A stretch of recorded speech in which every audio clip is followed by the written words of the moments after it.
Two on Your Side loves celebrating the people who make Buffalo and Western New York a better place to live. Those people help our city live up to its reputation as the city of good neighbors. And they are the Selfless Among Us. Hi there, I'm Melissa Holmes, and for the next half hour, I'm going to share some of the stories of some of the most philanthropic, caring, and generous individuals in our community. They change lives for the better without wanting or expecting anything in return. The definition of selfless. And we begin with those dedicated to helping children and athletes with different abilities.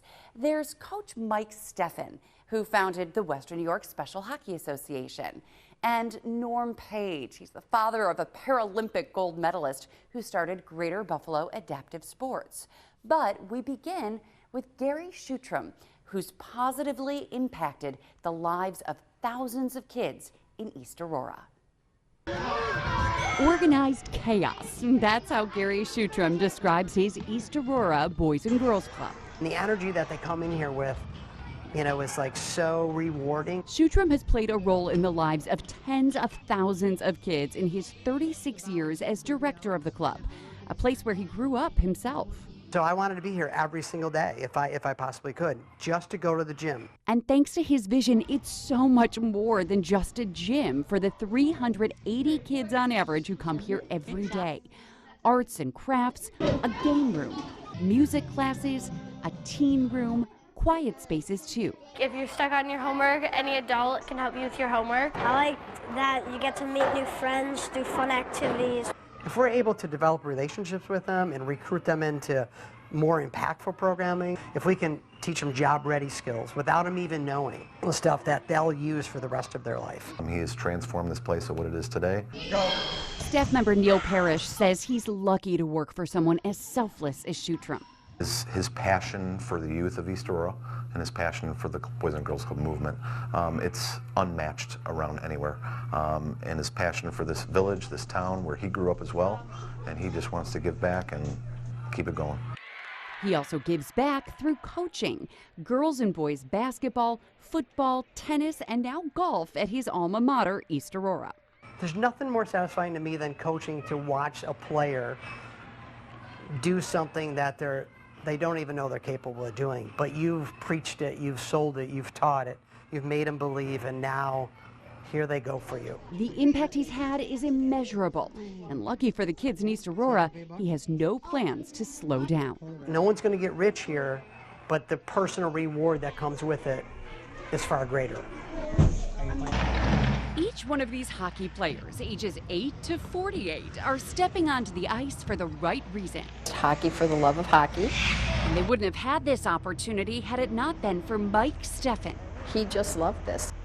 Mike and his wife Pam used to have to take their son Ryan to Rochester to play hockey because that was the closest place with a team for players with special needs back in 2008. Mike and I talked and we said there has to be people in Buffalo, other individuals in Buffalo that want to play, and so that was the beginning of the dream. The Western New York Special Hockey Association was born. It started with 15 players and now has grown to more than 40 players of all skill levels. What I like about hockey is being with my buddies. Mike was able to get the support and financial backing of the Buffalo Sabres, and the organization became known as the Buffalo Sabres Thunder. A lot of programs you see when we go to different tournaments, they're not as fortunate as we are. That was Mike's doing. A civil engineer by day, but this organization, this was his passion. And he never missed a single practice or game until last April, when he started to feel sick.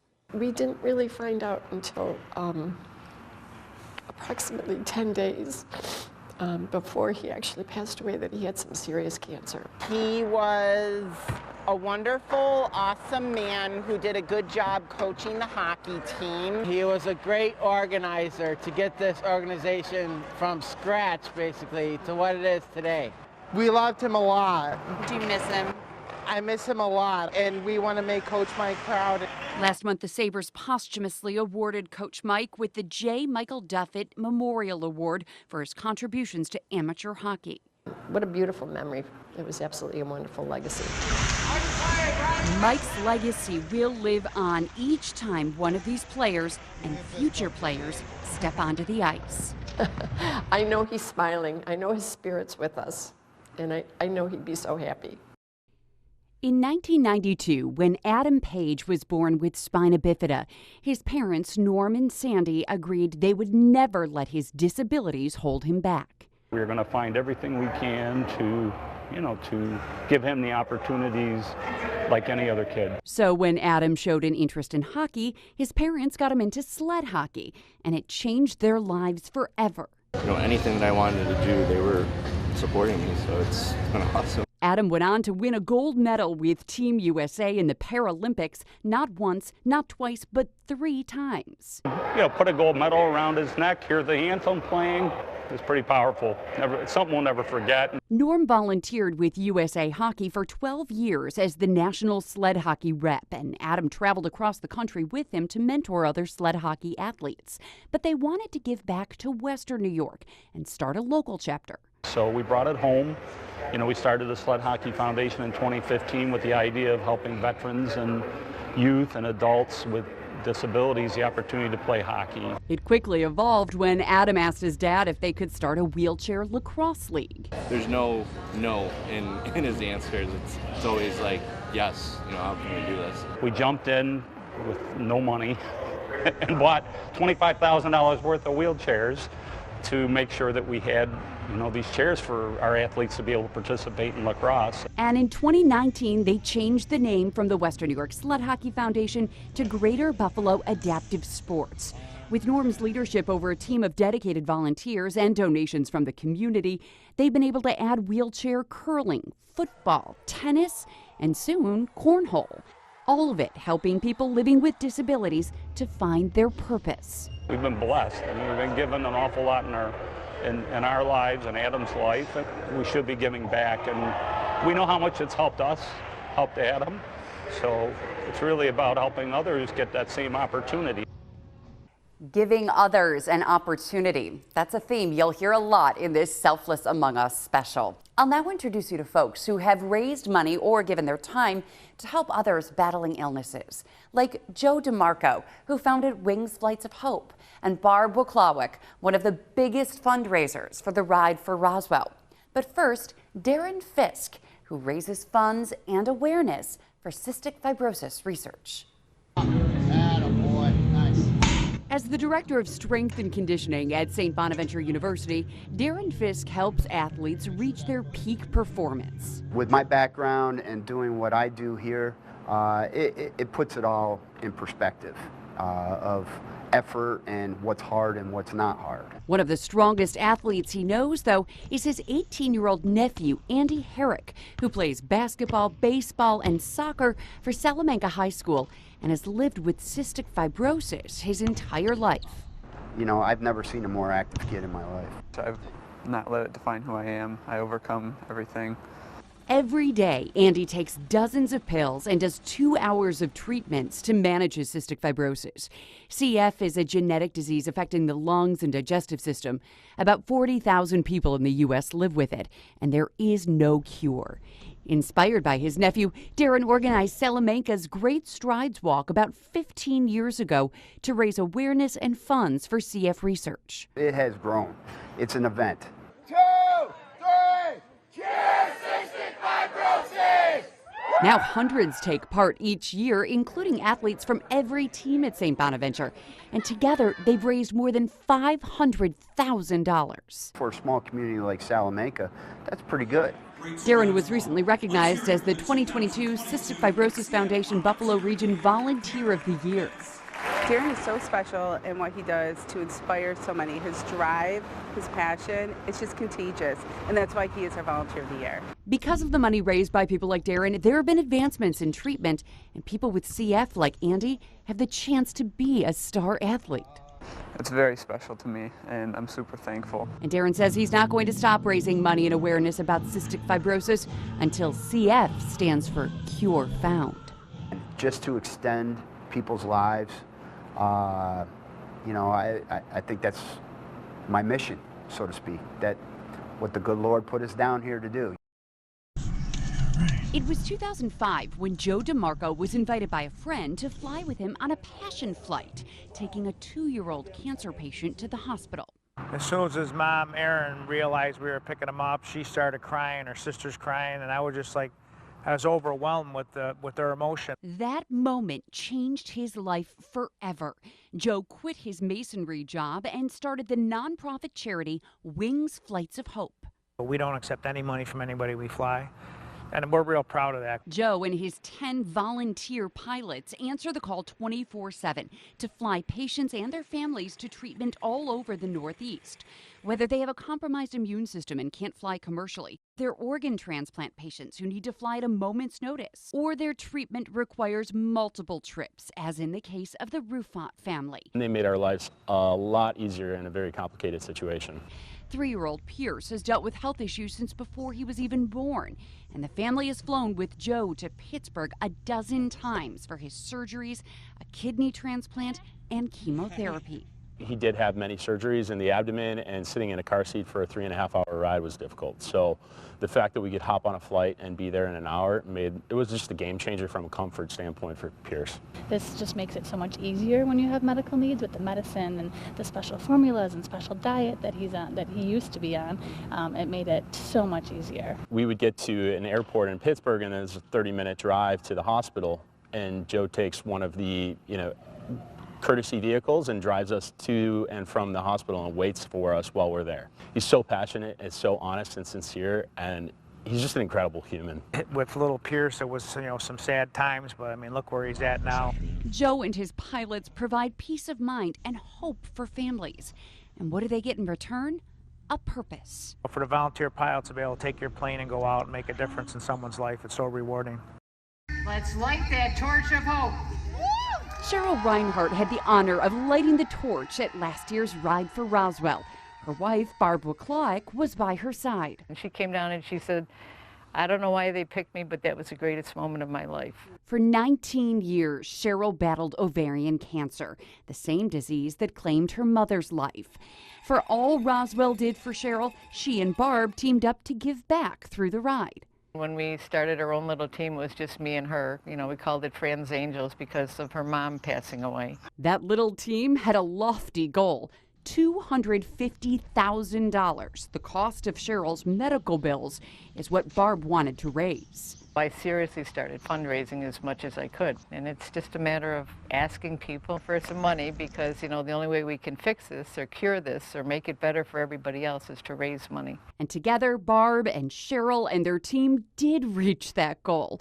All of that money going back to Roswell to fund cancer research and treatment. Cheryl always said, maybe it won't save me, but maybe I can help someone behind me. In March, cancer sadly did claim Cheryl's life. But even during the toughest of times, she had a positive attitude. Just listen to what she told Two on Your Side when we spoke with her before last year's ride. I always say cancer isn't the worst thing that could happen to you. Actually, I think it's the best thing because it changed me. I don't think it made me a better person. So as Barb prepares for this weekend's ride, she knows all of the miles she cycles will be the easy part. The heartache of doing her first ride without Cheryl is what'll be most painful.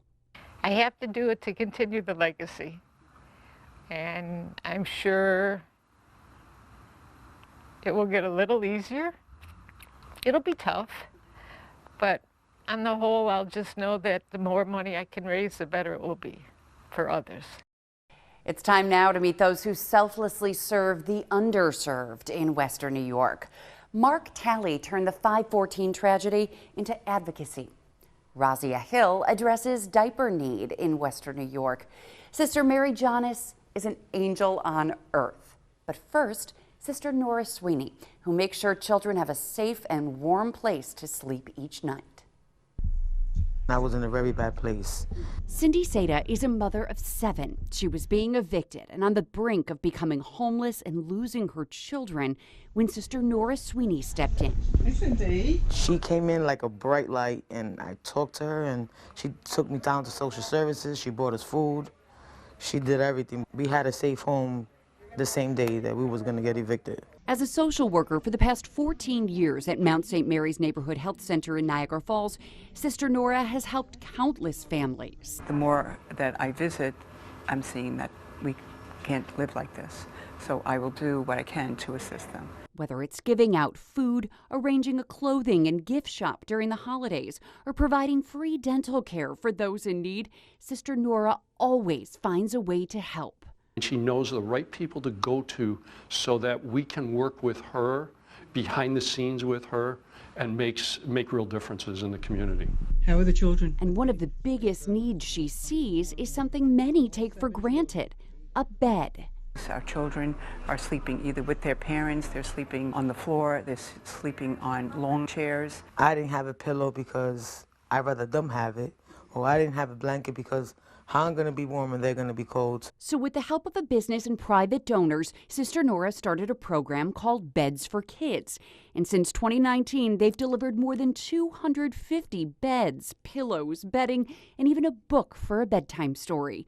And Cindy and each one of her children were some of the first recipients. The first night, all my kids were in heaven because they got their own little space. And so for you, Sister Nora is really a blessing, huh? Sister Nora is my guardian angel. It brings tears to my eyes knowing that I was able to help those in need. She was stopping to go get cold cuts that day. She forgot something. She went back in there, and unfortunately, that's when the tears started to come in. And that's when Geraldine Talley became one of the 10 victims in the Tops mass shooting on May 14th. Her 33-year-old son, Mark, said his grief in the immediate days after the shooting came in the form of anger and activism. I kind of was in my own headspace. I didn't know what to do. I was just up and down, going crazy in my thoughts. So that's when I decided to, go on Jefferson and start volunteering. That volunteer work, along with his degrees in economics and urban planning and networking capabilities, inspired him to start his own nonprofit called Agents for Advocacy.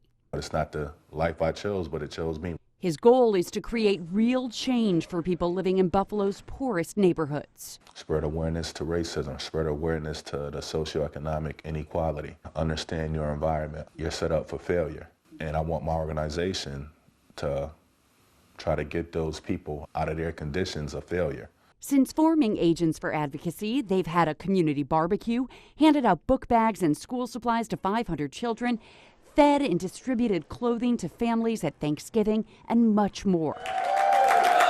And just last month, the organization's first gala raised $25,000. And Mark Talley is a pillar of our community, somebody that we have needed for a long, long time. It's about talking to people, meeting people where they are, and that's what Mark is doing. He is trying to advocate, he is trying to assist, and he is trying to lift up his community. He's turning his pain into purpose, and he knows deep down he would be making his mother proud. She wouldn't love the open-toe sandals with no socks on or the sweatpants on. She would definitely love the message. It's like I had no idea when I first started that this would be a possibility for us. We first met Razia Hill about 7 years ago when in her living room she started her organization, Every Bottom Covered. And I started because I was a single mom and I knew what it felt like for my child to go without an adequate amount of diapers, and it's just something that no family should have to do. She used her own money to buy diapers. Hey, diapers for you. And deliver them monthly to families in need. That small act of charity has turned into this. I'm so proud of the work that we're able to do. We've helped well over 5,000 children with well over 1 million diapers and pull-ups since 2016. Razia's got a warehouse full of diapers thanks to grants and donations. And now she operates her diaper banks with volunteers here in the Delavan Grider Community Center and 4 other locations throughout Western New York. Families can come once a month to get 50 diapers or 25 pull-ups per child, plus wipes and feminine hygiene products. It's a huge help for Rosa Polito, who's now raising her great-granddaughter. At $80 to $100 a month, diapers just aren't in her budget. It's just outrageous. They're expensive raising a baby that was displaced from her home. For them helping us out relieves me a little bit. Razia says more than a third of all families in Western New York experience diaper need. It was highlighted in the aftermath of the Tops mass shooting, and Razia stepped in with a diaper drive to help the neighborhood in need. And the need is increasing again with an influx of asylum seekers. It is not just an urban issue. It is not just a rural issue. It is not an issue for foreigners, and poverty doesn't have a look. Razia left her banking job to work on Every Bottom Covered full-time and lobby in Albany and Washington. And she recently was awarded $1.3 million in federal funding to create more diaper banks in Wyoming and Genesee counties. Even with that, there's still so much more to do. More than anything, she wants to serve as a beacon of hope, that it's possible to overcome adversity and then pay it forward. I just knew I wanted to help. I just knew my why was nobody should have to feel like this. And taking that burning in my belly, and I'm grateful. I don't know, wherever it takes me, I'll do it with open hands of gratitude and excitement. Every morning at the break of dawn, Sister Mary Jonas spends an hour in this chair in peace and solitude and solemn prayer. And I say, God, give me direction. What do you want me to do today? And boy, does he keep her busy. How are you? This is what we really need. Now, what countries are you from? The Response to Love Center is bustling these days. Sister Jonas started it back in 1985 after an encounter with Mother Teresa. And I says, Mother, I want to work with the poor, and I don't know how to do it. Can I come to Calcutta and learn from the sisters? And she says, no. You go back to your neighborhood, and you go find Calcutta. I says, Mother, how do I do that? Where do I start? He said, the people will come. You just open your door and welcome them. So what started as a small food pantry on the east side is now a dining room providing home-cooked meals for hundreds each day. Some of these girls will be so excited. The thrift shop has brand new clothing with the tags still on. This will be so good. They offer high school equivalency classes. Was it exciting? And English as a second language. This is a nice place. My teacher is very wonderful. You can bring the children. So many resources for the growing refugee population. And it's a beautiful feeling when they come gratefully and say, Sister, we are blessed and we are safe because we are with you. Hello, good morning. Mubarak escaped genocide in Sudan, and he's now the doorman here and welcomes everyone with love, just as Sister Jonas welcomed him. Sister Jonas, she's really special. I'm so blessed that I'm in the U.S. I feel safe and also it's grateful to be here. All right, guys. Bye. She might be small in stature, but her energy, bravery, spunk, and love is immeasurable. You get some new dresses. And what might Mother Teresa think about what Sister Jonas has accomplished? She's probably looking up in there saying, you know what, Sister, that's what I wanted you to do. But there's more. There's more. There's little things that you're doing, but there's greater things to do. But when you do them, whether they're little or whether they're big, you do them with love. Well, you just heard it from Sister Jonas. There's more to do, and do it with love. That's a common message from everyone featured in this Selfless Among Us series. If you know of a person who should be featured, just email me details at melissa.holmes@wgrz.com. Help me share some of the stories of the selfless people right here in the City of Good Neighbors. Thanks for watching.